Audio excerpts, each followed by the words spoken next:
And today we're going to be talking about the whole keto concept. What is it? Are you doing it correctly if you are doing it, or information on it, and then also why people fail diets. And the special treat is we have Dr. Joe Klemczewski here, who, if you don't know, he kind of got everything going with the aspect of flexible dieting and kind of really macro counting in a different way rather than just counting calories. He was kind of the person that raised the question, why are we focusing on just solely calories? So he's taken time out of his busy schedule to sit down and just chat and kind of give us some information more on this. So, Joe, I appreciate you taking the time to do this. Oh, man, happy to be here, Austin. Glad we got it rolling. Yeah, I'm sorry it took a little bit, but I guess let's just get into it. So I know I listened to one of your podcasts recently where you and I can't remember who you had on there, but you were discussing keto, and you had mentioned a few things that I know I've had discussions with people as well. And so that's kind of where this came from, because where I live, keto has gotten to be a big thing. And I really think it's gotten to be kind of a big thing in general. I don't know if it's just one of the new diet, even though it's not new, but, just it's the new thing right now. But I thought maybe you could help clear some things up for people, because I hear oftentimes like, hey, I'm doing keto right now. And then they kind of go through their food and all of a sudden they're eating just a copious amount of protein. And that's not really what it is. But I guess before we really get into that, can you kind of just give us maybe a rundown? Like, let's just start basic. Like, what is keto? What's the keto diet? Okay. Well, you're right. It's certainly not new. There was a physician who I think started dabbling with this in the 1950s, perhaps, and then Dr. Atkins got a hold of that. If I remember right, Dr. Atkins was a family physician in New York or something like that, and as a lot of people do, he's just looking at all this information, and somebody gives this diet a lot of credence. And of course, when somebody drops carbs, you're going to see a pretty rapid fat loss. And if you get to a point where you're keto adapted and at least moderately consistent, you're going to see some results. So, one of the things I like about what you said in setting up this whole conversation is, if you're going to do keto, let's talk about how to do it well, how to do it right, who it might be a good option for and who not. But this, Austin, is very ironic to me, because back in maybe the 2000s, Atkins wrote another book. He was popular in the 70s, and then I think at the tail end of the 90s or 2000s, he came out with the new revolution of the Atkins diet, which gave birth to South Beach. So South Beach was doing Atkins, but healthier. Instead of eating nothing but bacon and butter, you're going to eat olive oil and salmon and things like that. And it was a healthy version. And of course, now paleo has become adopted by the CrossFit community as kind of a cult. And so we do keep going through these versions. But one of the things I looked up for in Agent recently was that all of the diet books on the Amazon top 100 right now are keto books. That's how popular this is right now. So everybody's talking about it again. There's a lot of renewed interest. So very, very happy to be just going through the ins and outs of how to do it.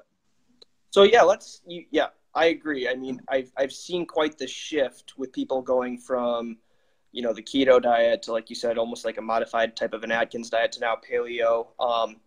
But let's kind of get down to, like, what is true keto? Because, I mean, from what I'm seeing and researching, it's really like it's very, very high fat. So when, like, I hear people say that I'm doing keto, I really wonder, I mean, if they're getting roughly that 90% calories from fat sources. I mean, what's the real nitty gritty of it? Like, what does it contain? So if someone's like, I want to do keto, what is it? Like, I mean, I guess what would your response be? So that's a great place to start, because you're exactly right. As a definition, being in a ketogenic state means that if you have excess protein or even excess fibrous carbs, a lot of people think just dropping out starch and sugar is the way to go. So they'll just eat, tons of roughage, fibrous carbs, and anything that your body can turn into glucose, it will, except fat. It takes a couple more steps in a biochemical way to get there from fat. And so you're just you're really going to hamstring yourself if you're having too much protein, to answer your question more directly. So people who end up in a bodybuilder kind of way, just having 2 to 3 times the RDA of protein, are probably converting an awful lot of that protein into glucose to be used as energy. So you never really get to that purely keto adaptive state. You can call yourself moderate, keto, or you're on that edge, or it's a modified ketogenic diet. But the true essence of what you're asking is that, yes, you have to have almost entirely fat, just enough protein to maybe meet the RDA requirements, and zero carbs, just enough fibrous carbs to keep your GI system moving. Yep. And that kind of, I mean, man, I'm just thinking from a general population or a general health perspective, like who would really benefit from something like that? Because it seems like very, very hard to sustain every single day to eat 90% of your calories from fat sources and having to keep protein minimal. So like, who would really benefit from a keto diet, would you say? People who don't do it right. That's who benefits.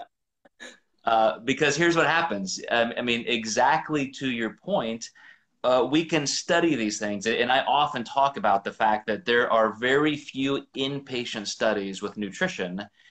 And when we go off of self-reported studies, anytime somebody is purporting a study that shows that ketogenic dieting has all these benefits and it even beats a low-fat diet, I'm just going to call BS immediately, because in inpatient studies, that never happens.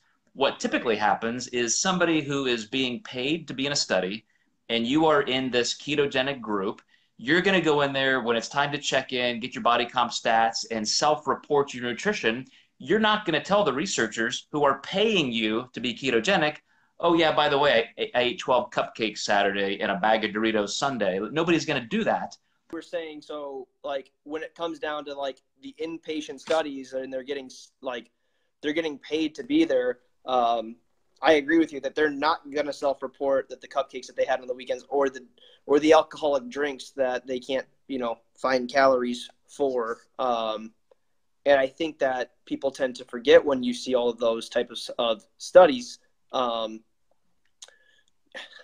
remember my organic chemistry professor put it best. Everybody wants to read the Twitter or the Cliff Note part of the study. They don't really get down to like what was going on in the middle there. So I think if people were to see those types of things, they would see that, yeah, I mean, we don't live in an inpatient study. We live in everyday life. Like things happen, like birthdays happen and events happen where people struggle, I feel like, to sustain something like a keto diet, and they just end up giving in and having the cupcakes, like you said. But you were kind of on a roll there talking about the studies, so I'll just kind of let you go back to that. Yeah, so one of the things I definitely want to get to is if you're going to do any type of modified ketogenic diet, try to get my phone to stay put here. Oh, you're good. I mean, there are definitely ways to do that, and that's why I said anybody who this is for, you really have to look at modifying it in a way that's going to help you with your goals, which ends up being just a lower carb or controlled carb diet. So, first let's go through some of the real data. If you look at the inpatient studies, a low-fat diet wins in every category you could present. That doesn't mean that there is no value to a ketogenic diet, but it becomes very limited.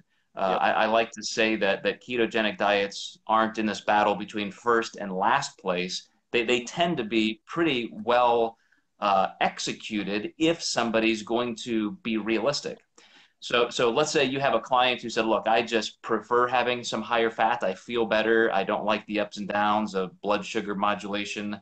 And so I prefer that. I want you, Austin, to put me on a ketogenic diet. Yep. I would never put somebody on a 90% calorie from fat diet with protein down here and carbs down there. But I might say, okay, let's bring your carbs down to a level that's way down here, maybe 20, 25, 30% of your calories from carbs.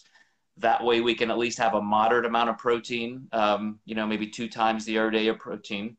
And then, we'll allow some fat so that you have your preference of energy sources. But you might also say we're going to have a higher carb day once in a while, or I want you to introduce a little bit more carbohydrate when you're training for performance.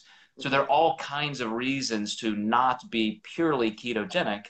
But if we're going to bend the definition a little bit, I think people can be happy on a lower carb diet. I'm not a proponent of that, but I think some people who just like that train of creating those kind of boundaries for their diet can be effective. No, I really like how you can, because I agree. I would never put someone on a 90%, fat calorie type of diet, but I think there is something to be said with people that I've helped coach for bodybuilding shows and stuff in the past. They were that way where they really just didn't like having the carbs in the beginning state of getting ready for their show. And so we had kind of moderated that a little bit and shifted to some higher fats, and they actually had felt a lot better. But they were still eating carbs, they were still eating protein. And so I love how you said that, like, you can modify things. And I think what people really do is they do a modified Atkins where they're getting like maybe 20% of their calories from protein and their only carb source is veggies, and then everything else is kind of coming from fat. And yeah, I'm not saying I'm a proponent of that, but that almost even sounds better than just saying, hey, I'm doing keto, and then I'm actually not doing keto.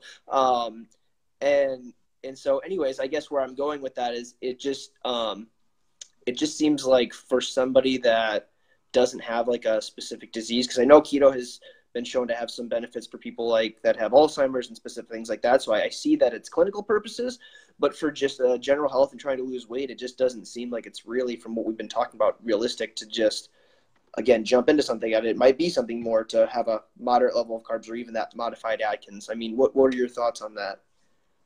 Yeah, I can't really talk about ketogenic dieting without mentioning Dominic down in the University of South Florida, because he's spent just decades doing research. What I would be interested, though, as he has shown for stage 4 cancer and epilepsy and all the reasons why those kind of reactions to carbs can be less effective for you. I would be interested to look at some studies where you at least introduce some high quality carbs in certain amounts. In other words, for a stage 4 cancer patient, does becoming 100% keto adapted benefit them more than having a little bit of fruit here and there, or a little bit of this? Because I think there's a lot of questions still in that. Because again, you're still getting some glucose from even the carbohydrates you eat in a fibrous form. Dominic himself will say he eats, usually 2 meals a day, and there's 2 or 3 servings of vegetables or coming from a salad in each of those. And so, I mean, how far do you want to push that line in terms of having no carb? So you're exactly right. Those are the exclusions to say, well, at least there's evidence that helps there. And some of these things, Austin, go down to the epigenetic level. I mean, you've got DNA, which is how your body has expressed itself in a phenotypical way. But more importantly is how each single individual gene is expressed. And that doesn't even just happen generation to generation. It can happen within your lifetime where these genes are changing. They turn on, they turn off. So for somebody who may be that specific to that disease state, that may be a totally different population than saying, well, that works for those people in those high-risk medical categories, so therefore it must be better for everybody else. Well, maybe they're in those high-risk medical categories for an entire reason that doesn't apply to us. So again, I have to, give total credit to Dominic for all the research he does in that, but I still don't think that there's enough research to say that that's a better way of eating.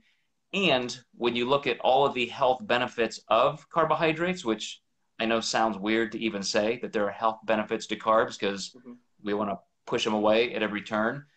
But as I've said before, and this isn't my research, it's a fact that glutathione, one of the master antioxidants, is shown to be lower and so your immunity is lower when you're reducing carbohydrates. I can speak from personal experience on that, trying to get ready for shows as well. When carbohydrates are substantially low and I'm just about to get on stage, I mean, I feel run down. I feel like I'm just starting to get sick. And I mean, I've experienced some of those symptoms being such low carb. And so I like how you brought up about, Dom, because I would also like to see kind of the comparison to doing those modified things versus the keto and just having some fruits and vegetables. I know he has in some of his stuff, he's mentioned that he does kind of do that more modified keto or modified Atkins where he even had some protein. So I think there is something to be said to comparing the two. But something that really stuck out to me when you were talking was we're wanting right now, we're in a time where we're wanting to push away carbs. And when you said it, it clicked, and I just kind of laughed because I'm like, well, yeah. And then how long ago were we pushing away fats? Mm-hmm. And now all of a sudden fats are the thing again. So right. I don't know. I kind of want to start kind of going into our next question a little bit, because I think we've got some good stuff here about keto. But with that, why do so many people struggle with these types of diets? Because like you're right too in the aspect of, we hear that keto is helping this specific population, but their genetic code is different than your code and my genetic code, and they have something that's completely different that maybe they were born with or they got it later on in life. But we all of a sudden accept that that's what the magic thing should be for us. So my question is that one of the reasons why people are failing right now at diets when they try them, is because they think this is the magic thing because this is what somebody told them, or because it works in this clinical setting, so it should be the perfect thing for us? Is it lack of information? What do you feel like, because you've been doing this for a long time, is like some of the reasons or the main reasons why people are failing all these diets, and we're seeing such a tremendous amount of like weight regain from all these things? Yeah, to me, the biggest answer are the stats that show what's happened in the last 20 or 30 years, which is all behavioral and social. So right now, the human metabolism, the human genome has not changed in the last 100 years, but what has changed is in the last generation, we are using 400 to 500 calories less per day because we're just more sedentary. Yep. So add that up over the course of an entire year, that the typical human being is using 25% fewer calories than we did a generation ago. And the other thing is, I think a third of us are eating out at least once a day. And you know how difficult it is to control what you're consuming, even when you're being, your best. But the second thing is, or the third thing is, dieting is just hard, right? So you have had clients, I'm sure, that they're 100% consistent because the goal is just so meaningful to them that they're willing to do it. And those people get results. I mean, genetics aside, you could have somebody who's very challenged with an endomorphic body type, even PCOS, all kinds of reasons why they might have the worst obstacles, but they still succeed because they're just that consistent. Mm-hmm. And the ones who struggle are really just having a difficult time with compliance. That's the bottom line. I mean, I do want to talk about which diets are best and how to execute them, but that has to be on the foundation, the supposition that you're going to be consistent and you're going to execute it as it should be. I kind of want to I had a follow-up question, but I kind of want to get into it. What diet is best? Well, I think I know your answer, research is, I'm going to ask it. But no, research is incredibly clear when you dig deep enough that a higher carb, lower fat diet is best. When you pull your fat intake all the way down to 15 or 20% of your calories, and you're introducing carbohydrates into your day as you need them, which flies in the face of even the newest time-restricted eating and intermittent fasting, but as you need, because there's a certain amount of carbohydrate you can assimilate and use at one time, and when you're not using them, you're storing them. And then we have a very incongruent biological equation of how easy it is to store fat or store energy as to retrieve it. It's almost 3 times harder mathematically to retrieve body fat once it's stored. So, I don't want to take us all the way back to the 90s of just grazing and all of that, but there's a reason why you should feed your body what it needs for what your context is. So you might eat, 90 minutes after one meal because you've just trained, and then later in the day you can wait 4 or 5 hours depending on the type of food and the amount you've consumed, how much energy you're expending. But the bottom line, Austin, is very well validated in research, is that a higher carbohydrates, of course, the best carbs are going to be most effective, and the lower fat diet is going to help you lose body fat the fastest, maintain lean body mass the most. it's the most compliant. Ketogenic is the least compliant. There are studies out of Toronto and Harvard showing that ketogenic diets lead to the greatest amounts of binge eating disorder. So on down the line, there's not one category that we could say a ketogenic diet is better than a lower fat diet. Mm-hmm. So could it be because we are trying to switch blood sugar with the keto diet and not really trying to consist of any carbs? Is that one reason, do you think, that people could be having such a high rate of binge eating when they go and attempt an actual ketogenic diet? Because, yeah, they're getting fats, but they're not really getting the, I don't know, I don't want to say it. They're not really getting their satiety levels met from having those added carbohydrates. Is that kind of one reason, or what would be the reason, do you think, for such a high amount of binge eating afterwards from trying to do a keto diet? Absolutely. I mean, there's probably 2 or 3 factors that come into it, but number one is behaviorally, like you said, you're just going to always crave that when you don't have it. I mean, somebody is around you eating, like you mentioned, birthday cake or something, or they're having a margarita, and there's kind of this almost internal rage that I can't have that food and I want it so bad. But when you do have just a little bit, yes, your body can definitely trigger those hunger hormones. And again, this stuff is evolutionary ingrained in us for millions of years. And so when you can consume carbohydrates and have the most rapid, quickest energy response for the cells of your body, that's what your body's going to crave. And so there are many, many reasons why people have hard compliance, but it also shows, a lot of these studies show that there are just more depressive thoughts. Your brain, no matter how much we say, yes, fats, ketone bodies can cross the blood-brain barrier, and therefore your brain can be fueled by fat. That, of course, is a mechanism to deal with starvation and low food supply. That doesn't mean it's efficient. That doesn't mean it's the best. So you're almost in survival mode at that point. And again, research shows that your mental acuity is down. You can't think as well. So as soon as you have any carbohydrate or the ability to get it, you're like a caged lion that somebody just threw a steak to. You're going to pounce. Right. So, no, I like how you worded that. It really sounds like we're really just going back to the beginning of, we need to just talk about, there needs to be more balance, because I feel like there might be some viewers or might say, okay, Joe just said that higher carb, lower fat, so should I not really eat any fats? Because I kind of feel like we live in a world where there's a lot of extremes going on, where some people are like, oh, I got to eat all the fats, or I got to eat none of the fats. So I guess for people that could be tuning in later, like, what would you say to something like that then? I mean, too much fat is not optimal. Too little fat might not be optimal. I just feel like it really kind of comes down to, we need to have a sense of balance of the proteins, the carbohydrates, and fats. Like, we know that we need those things to function and survive. But, I mean, what does this all mean for someone wanting to? Because now they might be like, I don't know if the keto diet's right for me. So what is?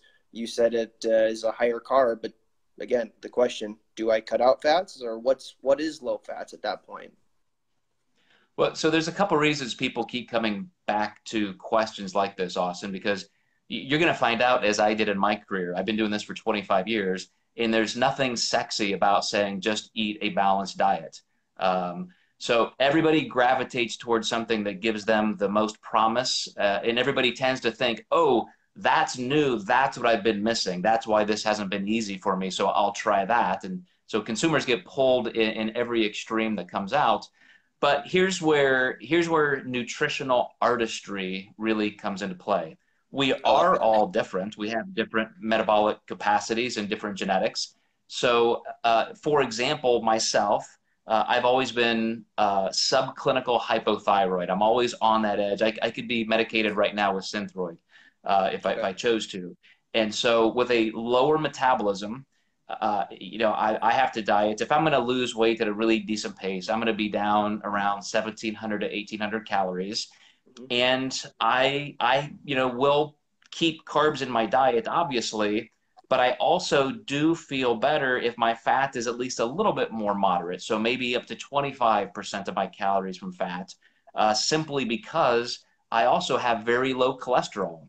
When I first started competing, and I was, 20, 21, 22, I was working in a hospital, and we would get blood draws all the time. I mean, they were just constantly doing physicals and things like that on us. And at some points dieting for contests, my cholesterol was so low, it was unreadable. It was under 100, my total cholesterol.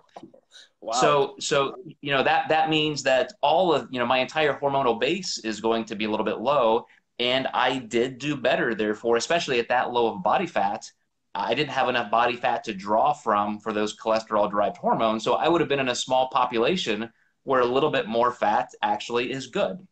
So I personally have always done my best dieting if my carbs are somewhere, keeping them around 150 or so. I mean, I've gone as low as 100, 125 once in a while, which sucks. I mean, but 150, 175, that's very livable. And that allowed my fat to stay up around 40 to 50 grams, where I could have probably pushed it as low as 30. Yep. But that's one person with that one health or medical context.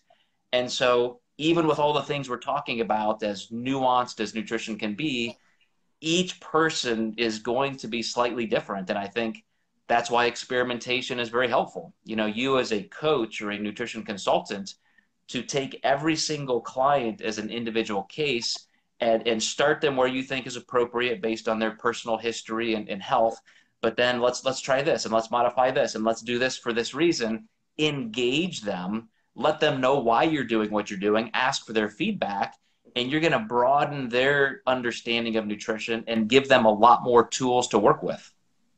I feel like that has actually, I know a lot of people, and people that I've worked with too, that has actually helped them tremendously, is just, and I, like you, I love data. I love having information, and I feel like that's what people also need to, if we talk about, like you said, a balanced diet, how it's not super sexy. I've heard that same thing when I tell people as well. I don't even know what that means, like balanced diet, like that doesn't sound fun. Well, that might be the first problem. Maybe you don't know how to be creative with your food, or maybe it's lack of variety. So I think what I have seen work with people is writing down things that they struggle with first. Maybe it's, are they bad at pre-planning, or are they bad at, are they familiar even with cooking? Are they someone that just, has lived off of fast food because maybe they travel all the time?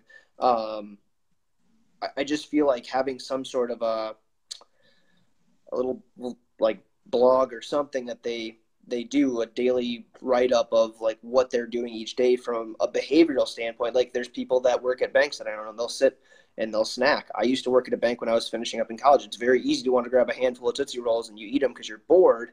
But I think it's an eye-opener for people when they write those behaviors down, and they write those things that aren't really motivating them down, and then to, like you said, go through it. And then, I think people being kind of honest with themselves too is a key thing, where, okay, like I can see why I wrote all my stuff out. I can see why I'm not achieving what I want to. I'm looking for that quick fix, and I'm struggling with these things. And it might not be that hard for them if they just kind of write things out. And like you said, you go through it with them and say, this is why I'm asking you these questions. This is why I'm doing these things, because, in my mind, you should be having some more carbohydrates, but you're having a lot of, I'll give you one recently. I worked with a client where they have really bad GI problem. And so we had shifted their carbs a little bit to a moderate level and increased their fat intake. And they had felt a lot more better from a GI standpoint in that area. But we wouldn't have been able to achieve that if we weren't having these conversations, and I wasn't getting this information of like, send me what you're eating. Maybe you're eating something that's too bulky. Maybe we need to condense and make a little bit less bulk per meal. Maybe that's the problem, or, whatever. And so anyways, I guess what I'm saying is I agree with you that trying to ask people to, maybe be a little more honest with themselves, and then just gathering that information can make kind of a big difference. Do you, or have you in the past, do you do anything like that with your people you've worked with? Do you ask them to send you what does a day look like for them, kind of a thing? Absolutely. I probably thought of 3 or 4 very important things to pick out of your statements there. And the first thing is, number one, you know, this is a very weird time in our industry where anybody can be a quote nutrition coach. And if you don't have a broad perspective of education and experience, I mean, people who are really suffering with things like that are going to be let down by a lot of coaches who just don't have the answers. I get tons of questions all the time with people in serious GI and other health issues. And, you know, coaches are killing them, just literally destroying their health because they're just following these template type ideas. But one of the things that's also important, and I did a little experiment in our company this summer, we all get busy, right? Yep. And that disconnects us from each other. Even as coaches, it's easy to say, well, I'm just going to take care of my clients. Here's how I do it. I email on these days. I do phone calls and this is how I do it. Yep. And we're missing an opportunity to create a dynamic environment with a lot of collective input. So I got a bunch of our diet doc coaches together this summer, and I said, let's do this team challenge. We'll make it fun. It'll be competitive. So we went through this kind of a 5-day binge of just, you know, anybody who wants to be in this team challenge can join. So we had about 70 clients jump in. Awesome. And the premise was to get them all in this group where there's a lot of peer support. So instead of all of these coaches just doing one-on-one work with their clients all by themselves in, you know, cyberspace, we were all together in this private community, feeding into each other every day, supporting each other. Somebody's asking questions or putting out great encouragement. You have all of these coaches and clients working together. It was phenomenal. I even talked to one of our coaches on the phone this morning, and she said, you know, that my clients just love that. You know, they were happy that we're going to extend this into another leg of the challenge. So that I think is really important, Austin, that you're just not going to hear what's really happening in your clients' lives without that open communication, you one-on-one having the skill and the experience to actually ask the right questions. And then number two, maybe having an even broader perspective of other people who are looking over your shoulder. I really like how you guys came together and you have that, because you can try to build a community in social media. It has been done. It gets done every day. But like you said, I feel like something is different when you actually have that person-to-person connection. Because I have also noticed, like, if you try to communicate via email or maybe it's phone call, you get talking about a few things, but you forget. And when you're in person to person, some other things kind of get expanded, so to speak. And so it's really cool that you guys were able to have that community do that. And you have, like you said, experienced coaches with knowledge and background and willing to ask the right questions. Because I do hear some scary stories as well where people have, maybe it's a GI problem and their coaches are just running them to the ground because they only know one way. They only know how to do things one way. And maybe they have a sense of too much pride to say, you know, I'm not comfortable with this. You need to go see, you know, an actual doctor or a GI specialist for this issue. So it's always, I feel like that's always a concern, but I think that's where it's nice to have people like you who put out really good, professional, educated, high quality content and good information. So I think that we're getting into an age where we're kind of overcoming that a little bit, because I feel like 10 years ago, people didn't really even know what to talk about when it came to macros. Maybe 15 years ago, I suppose. But I guess where I'm going with that is it really is nice to have a sense of community. I agree. I guess before we sign off here, do you have anything else that you feel that people, maybe the viewers, should know, whether it's diet or sustainability with maintaining a good diet?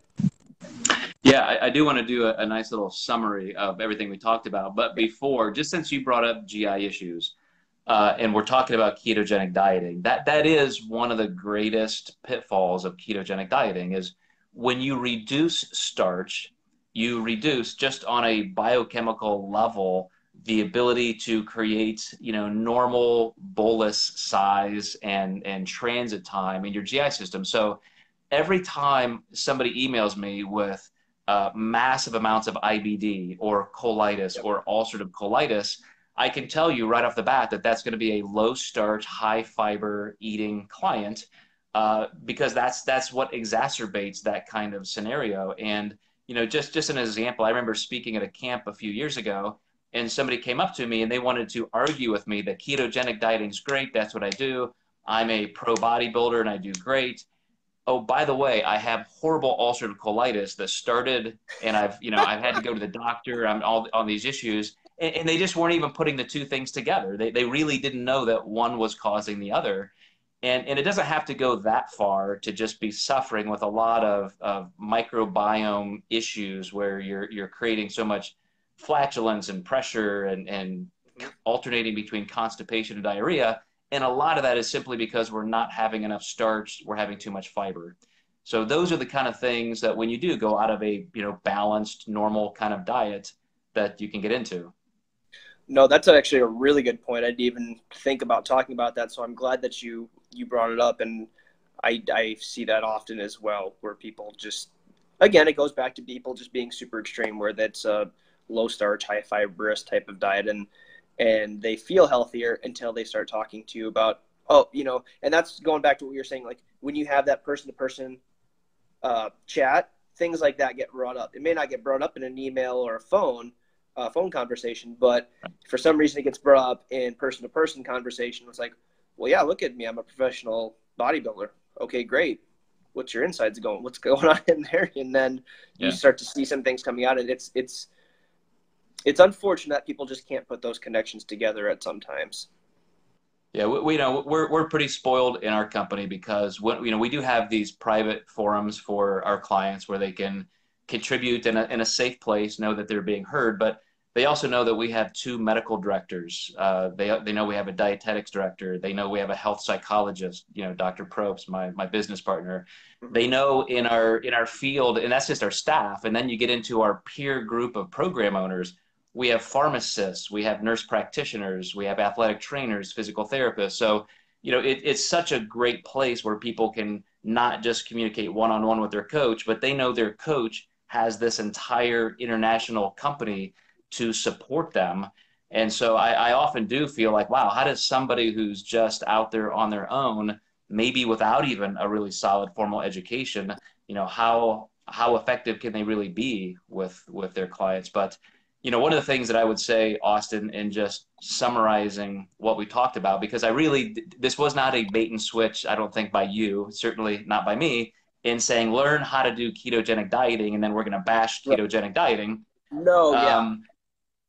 I mean, you know, there's a way that you can reduce your carbohydrates to different levels and then learn what's right for you, what's most effective, when do you feel your best. And I know you and I have both gone through, you know, bodybuilding competition diets with different strategies, and you quickly learn, you know, when your body is your testing field, you know what feels right. You know where you're retaining the most lean body mass and strength and energy and when you're not.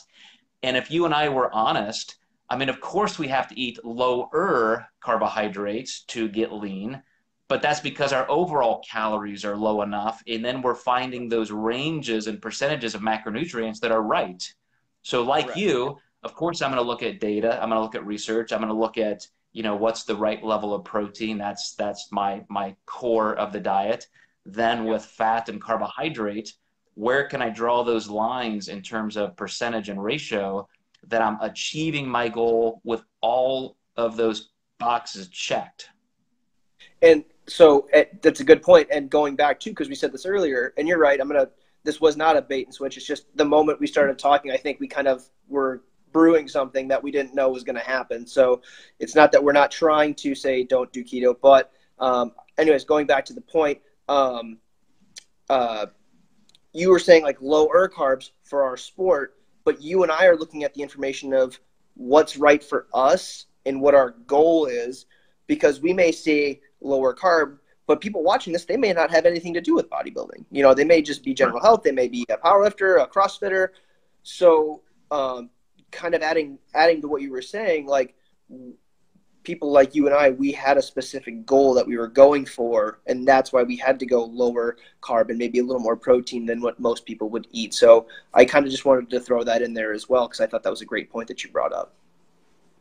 Yeah, for performance nutrition, and you're catching me right in a meal series in our own podcast. So yesterday we talked about pre-workout meals and posted that today.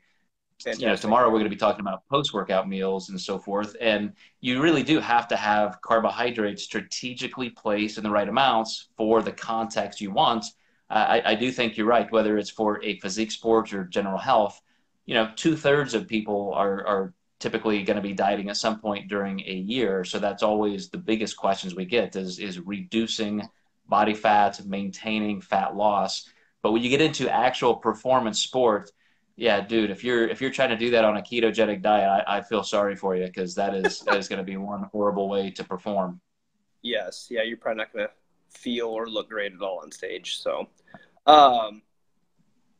anything else that you think that we maybe want to just summarize quick before we sign off here? I think you had some good questions. We covered a lot. Thank you guys for tuning in. What we will do, we'll watch the feed as it goes later on in the day. If people have questions, Joe and I can certainly answer those for you guys. And if you guys aren't already, Joe, you want to let everybody know what your podcast is? Joe has a phenomenal podcast with great information, so make sure you follow that as well. Yeah, you guys can find us all at thedietdoc.com. Thedietdoc.com is our flagship website that has everything there. But our podcast is the Life Mastery Podcast, the Diet Doc Life Mastery Podcast. So Corey and I, Dr. Corey Probst and I, do that almost every day. So trying to get out some good information, like you said, Austin. Yeah, there's fantastic information there. So basically, check it out. Dr. Joe, I just appreciate you spending time. I know you got a very busy schedule. You're somebody that I followed since 2007. I posted that a while ago. Remember pulling up the magazine, you had a phenomenal article about nutrition in there.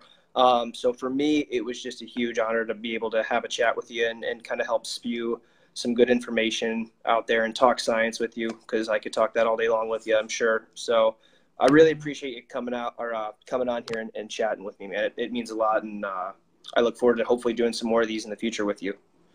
Yeah, likewise, Austin. It's always a blast. I appreciate it. Yeah, absolutely. Well, thank you guys for tuning in. We are off. Thank you, Joe, and we'll see you guys sometime soon. Thanks, Joe. All right, guys. Take care.